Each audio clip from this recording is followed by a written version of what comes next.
Alright guys, so today's theory is going to be about, well, something pretty interesting that has to do with, well, there being another company and some new animatronics. This is by Brother Grimm 428. So he says some stuff before, but I'm going to kind of skip that because it doesn't really relate to the theory. He basically says that he doesn't post theories a lot because he doesn't want any hate or anything like that, and, you know, he's not very comfortable with it, but he decided to post this one. So, you know, he just wanted to kind of get his head in the door with a big theory like this one. So it says, it all started with that mini game where you give cake to the children. In the final one, where we give them a farewell, it's actually the end of those children's story. They were saved. But this doesn't mean the end of the series. In fact, I'd say it takes a new direction. My evidence is the location inside the minigames. They don't take place inside arcade machines, but I see them more as a sort of purgatory for the children, which purgatory, if you guys don't know, is a place where, like, dead people go. I think it's something along those lines. I learned it from, like, Supernatural, the show, but it's like where dead people go, and that's about it. It's just like a place to hold dead people, from my understanding, like their souls or whatever. So he says since they were never appeased after killing Purple Man. So I guess it's like a place where you go if you died, but you never got, like, you died, but you weren't wrongfully killed, I guess. So you're still, like, looking for revenge, I guess. Is that, like, what purgatory is? I don't know. You guys can tell me in the comment section down below. But anyways, he says they were never appeased after killing the Purple Man. They actually were appeased when you gave them cake. I feel as if they were murdered during a birthday party, which could be tied in with Find the Phrase 2, the Bite of 87. They never got their cake, but because they were murdered, and so by giving them the cake, you're sending them off to heaven. Scott's a Christian, so I'd imagine there's an afterlife in his game. That's a little far out, but I mean, it's this guy's opinion. But yeah, I mean, this kind of does make sense, but it's also a little far out too, because in the phone call they mentioned the Bite of 87, but they don't say the entire birthday party was murdered, you know? So I mean, that's kind of one thing that's already kind of throwing this off for me, but I'm sure there's other things that kind of link into it. But that's just one thing I kind of want to point out, is the fact that they mention the bite, they don't mention all of the kids getting murdered, which I don't know if they would mention that or if they wouldn't, but I just figured I'd point that out. So anyways, he says, but if you've played the minigame where you send them off, you'll notice the other masks. They are quite the cast we know of. My theory is that there's another company with different animatronics. These masks represent the children trapped inside the suits.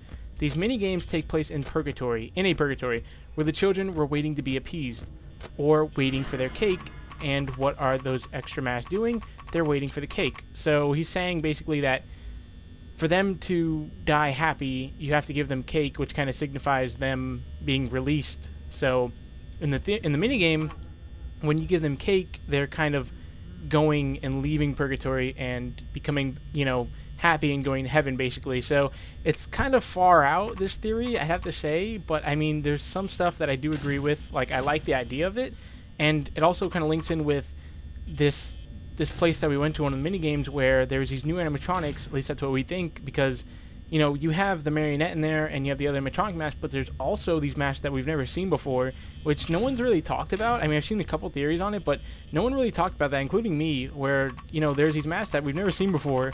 They didn't link in with the game, so I mean, they could be like some sort of, they could just be some simple, you know, new masks that are just for show, or they could be some new animatronics that we've yet to see, but that's kind of far out too. So I don't know. There's a lot of things that kind of lead this, that kind of show that this theory is a little far out there. But I mean, it's a cool theory. So, and the fact that there could be another company, because obviously, the animatronics that we're seeing right now are definitely not from the company that we're with right now. So it could be that this is actually from another company or from another diner that we. Well, I guess that would.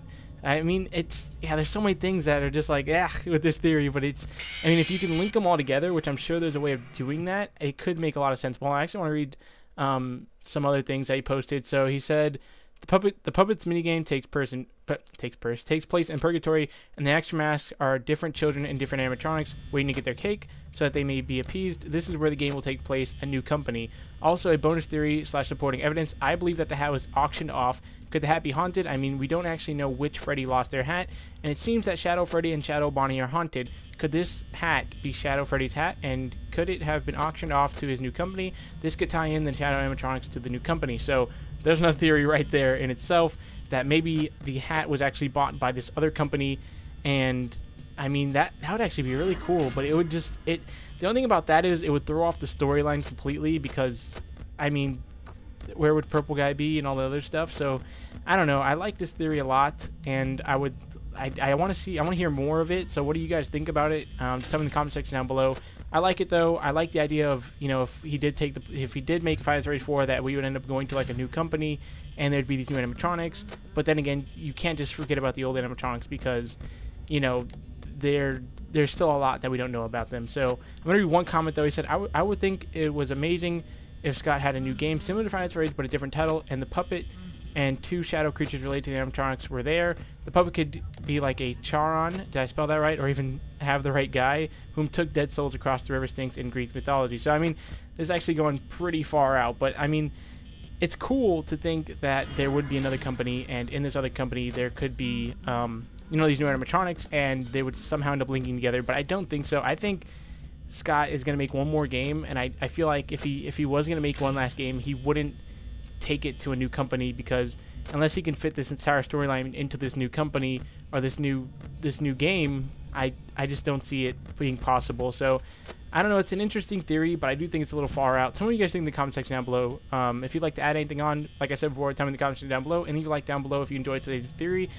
Let's see if we can hit 1,000 likes. I said hit 1,000 likes, either one. Hit 1,000 likes, so if you guys did enjoy, and I will see you guys in the next one. Peace.